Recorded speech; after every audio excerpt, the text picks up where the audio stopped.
Общината за хората. Вие сте с рубриката Общината за хората. Аз разговарям с Наталия Кръстева, заместник-кмет по комунални дейности. Госпожо Кръстева, за първи път тази година зимата не ни изненада и въпреки снежния капан, в който бяхме хванати, успяхме да отреагираме и за разлика от много градове в страната, в Русе ситуацията беше овладяна. Какво обаче се прави, за да може през цялата зима до минимум да сведем неудобствата от обилния сняг и всичко това, което ни предлага зимата като сезон?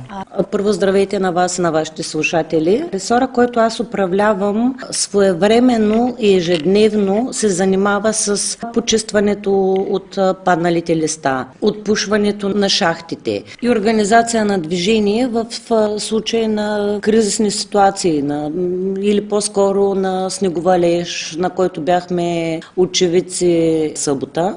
Почистваме всички големи пътни артерии, включително и покрай спирките за градския транспорт. В крайна сметка районите, които ние подготвяме, за да не бъдем изненадани, са подходите по републиканската пътна мрежа и четвъртокласните пътища. Нека гражданите да знаят, че за да може безпроблемно да се работи в такива ситуации, при едно такова изненадващо събитие, да паркират своите автомобили по начин, по който няма да затрудняват нашите машини, които ежедневно ще минават да почистват, защото в крайна сметка, както общината е добър стопанин, така и ако има по-добре изразена гражданска позиция и съдействие, нещата ще вървят гладко и в крайна сметка хората ще бъдат доволни от работата, която вършим за тях. Що се отнася до техника, имаме ли достатъчно, обезпечено ли е да реагираме тази зима адекватно?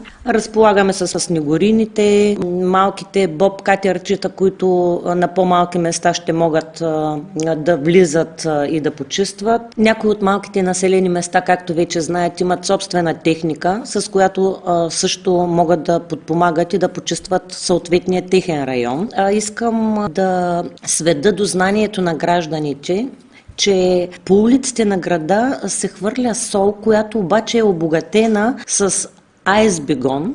Той е препарат, който подобрява качествата на солта и по този начин не може да се стигне до затлачването на водобранните шахти, тъй като скоро имах запитване от гражданин какво е това нещо, тая течност, която се пръска, по този начин не се почиствало. Не, искам да ги информирам, да знаят, че това е тая специална течност, която ще позволява оттичането на отпадъчните води след стапянето на снега.